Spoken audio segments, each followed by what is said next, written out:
కవిత arrest అయి 48 గంటలు అవుతోంది. 2 రోజులైంది. ఇప్పటి వరకు కేసీఆర్ గారు స్పందించలేదు. బీఆర్ఎస్కు వారు అధ్యక్షులు, బీఆర్ఎస్ శాసనసభాపక్ష నాయకులు, మాజీ ముఖ్యమంత్రి, కవితకు తండ్రి. ఏ విధంగా చూసుకున్నా తక్షణం స్పందించవలసిన బాధ్యత కేసీఆర్ గారి మీద ఉంది. కానీ ఈడీ అధికారులు దాడి చేసి 2 రోజులైంది, అరెస్టు చేశారు. కేసు ఇప్పటికే కొన్ని సంవత్సరాలుగా నలుగుతున్నది. ఎప్పుడైనా అరెస్టు చేయవచ్చు అనేటువంటి చర్చ జరుగుతున్నది. ఇప్పుడు తీరా అరెస్ట్ కూడా అయ్యింది. అయినా స్పందించకపోవడం ఏమిటి? ఆమె బీఆర్ఎస్ నాయకురాలు, శాసనమండలి సభ్యురాలు, మాజీ ఎంపీ. ఆమె మీద కేంద్రం చేస్తున్న ఆరోపణలు తప్పుడు ఆరోపణలు అని మొదటి నుంచి బీఆర్ఎస్ నాయకత్వం ఖండిస్తున్నది. ఈడీ చేస్తున్నటువంటి ఆరోపణలన్నీ కుట్రపూరితమైనవని చెప్పేసి మొదటి నుంచి చెప్తున్నారు. కేసీఆర్ గారు ముఖ్యమంత్రిగా ఉన్న కాలంలో మోడీ ప్రభుత్వం కక్షపూరితంగా దాడులు చేస్తున్నది అనే విమర్శ కూడా చేశారు. రాష్ట్రాల హక్కులు, అధికారాల మీద గట్టిగా మాట్లాడారు. మతోన్మాదాన్ని వ్యతిరేకించారు. లౌకిక విలువల కోసం, ప్రజాస్వామ్య విలువల కోసం పోరాడతామని చెప్పాను. తనతో విభేదించేటువంటి నాయకులపైన, ప్రతిపక్షాలపైన కేంద్ర ప్రభుత్వం, బీజేపీ కక్షతో ఈడీ దాడులు, సిబిఐ దాడులు చేయించి దారికి తెచ్చుకునే ప్రయత్నం చేస్తున్నారని, అందుకు లొంగని వాళ్లను జైలుకు పంపుతున్నారని, ఇది పెద్ద ఎత్తున బ్లాక్మెయిలింగ్ ఎత్తుగడ తప్ప మరొకటి కాదని చాలాసార్లు చెప్పారు. మరి ఇంత స్పష్టంగా చెబుతూ వచ్చినటువంటి బీఆర్ఎస్ నాయకత్వం తీరా కేంద్రం ఈడీని ప్రయోగించి కవితను అరెస్టు చేసిన తర్వాత, రిమాండ్ చేసిన తర్వాత కూడా ఎందుకు స్పందించట్లేరు? ఇది అందరికీ ఆశ్చర్యం కలిగించేటువంటి విషయం. సరే, యాదృచ్ఛికంగా జరిగిందా, ఇది కూడా ఒక ప్రణాళికలో భాగమా తెలియదు. కానీ మోడీ, ఈడీ ఒకే రోజు వచ్చారు. ఇది ఒక పథకం ప్రకారం బీఆర్ఎస్, బీజేపీ కలిసి ప్లాన్ చేసిందే అని రాష్ట్ర ముఖ్యమంత్రి రేవంత్ రెడ్డి గారు విమర్శ కూడా చేశారు. మరి ఇంత తీవ్రమైనటువంటి విమర్శలు వస్తున్న సందర్భంలో కూడా కేసీఆర్ గారు ఎందుకు స్పందించట్లేదు? కేటీఆర్ గారు స్పందించారు, స్ట్రాంగ్గానే స్పందించారు. హరీష్ రావు గారు స్పందించారు, మంచిదే. కానీ కేసీఆర్ గారు స్పందించడం వేరు, కేటీఆర్ గారు, హరీష్ రావు గారు మరొకరు స్పందించడం వేరు. ఇది అందరికీ తెలిసిన విషయం. ఎందుకంటే కేసీఆర్ గారు తండ్రి, కేసీఆర్ గారు మాజీ ముఖ్యమంత్రి, బీఆర్ఎస్ అధ్యక్షులు, బీఆర్ఎస్ శాసనసభాపక్ష నాయకులు.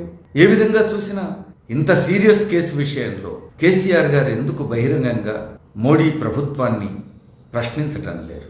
ఎందుకు బీజేపీని విమర్శించలేకపోతున్నారు? ఎందుకు కేంద్రాన్ని నిలదీయట్లేరు? ఇది సీరియస్గా ఆలోచించాల్సిన విషయమే.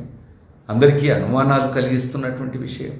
సాక్షాత్తు రాష్ట్ర ముఖ్యమంత్రి, కాంగ్రెస్ అధ్యక్షుడు హోదాలో ముఖ్యమంత్రిగా ఉండి తీవ్రమైనటువంటి రాజకీయ ఆరోపణ కూడా చేసిన కేసీఆర్ గారు స్పందించకుండా ఉండడం అది ఏ విధంగానూ ప్రజలు హర్షించేది కాదు. ఏమాత్రం తెలంగాణలో ప్రజాస్వామ్య విలువలు బతికి బట్టగట్టాలన్నా, కేంద్రం బ్లాక్మెయిలింగ్ టాక్టిక్స్ను ఎదుర్కోవాలన్నా బీఆర్ఎస్ నాయకత్వం చిత్తశుద్ధిని ప్రదర్శించాలి. కవిత ఏ తప్పు చేయలేదని చెప్తున్నప్పుడు ఎదుర్కోవడానికి సిద్ధపడాలి, పోరాడడానికి సిద్ధపడాలి, బహిరంగంగా సవాల్ విసరడానికి సిద్ధపడాలి. ఇప్పుడు తన కూతుర్ను రక్షించుకోవడం కోసమే విమర్శలు తగ్గించారు అనేటువంటి ఆరోపణలు గత 3-4 మాసాలుగా, 5-6 మాసాలుగా కేసీఆర్ గారి మీద వస్తూనే ఉన్నాయి. మరి కేంద్రం మీద విమర్శలు తగ్గిస్తే కవిత అరెస్ట్ కాకుండా ఆపగలిగారా? అట్లా ఎంతకాలం విమర్శలు తగ్గించి తెర వెనుక రాజీ కోసం ప్రయత్నించగలరు? ఒకవేళ తెర వెనుక రాజీ కోసం ప్రయత్నించడమే నిజమైతే, ఆ ఆరోపణే నిజమైతే అది బీఆర్ఎస్కు ఆత్మహత్యా సదృశ్యం అవుతుంది. ఒక ప్రాంతీయ పార్టీగా, తెలంగాణ ప్రజల హృదయాలను చొరగొన్న పార్టీగా, రాష్ట్రాల హక్కులు, అధికారాల కోసం పోరాడవలసిన బాధ్యత కలిగిన పార్టీగా బీఆర్ఎస్ తన అస్తిత్వాన్ని తాను కాపాడుకోవాలి.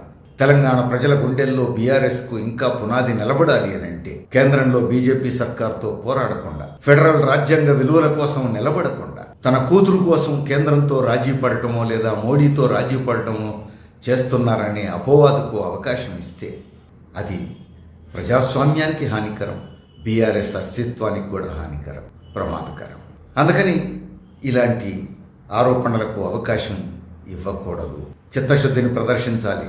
ఇప్పుడు చూడాల్సింది మోడీ ప్రభుత్వం, కేంద్రంలో బీజేపీ సర్కారు అనుసరిస్తున్న బ్లాక్మెయిలింగ్ టాక్టిక్స్, దాని ప్రమాదం ఏమిటి అనేది అర్థం చేసుకోవాలి.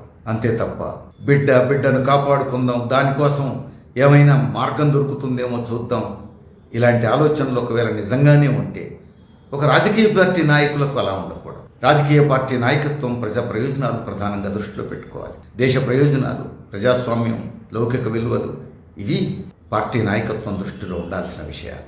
అందుకు భిన్నంగా వ్యవహరిస్తే ప్రజల విశ్వాసం సన్నగిల్లిపోతుంది. ఖచ్చితంగా బీఆర్ఎస్ భవిష్యత్తే ప్రశ్నార్థకం అవుతుంది. ఇది కేసీఆర్ గారు ఆలోచిస్తారా? ఆలోచించుకొని సరిదిద్దుకుంటారా?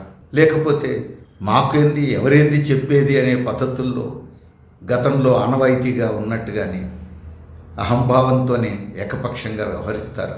చూద్దాం ఏం జరుగుతుంది.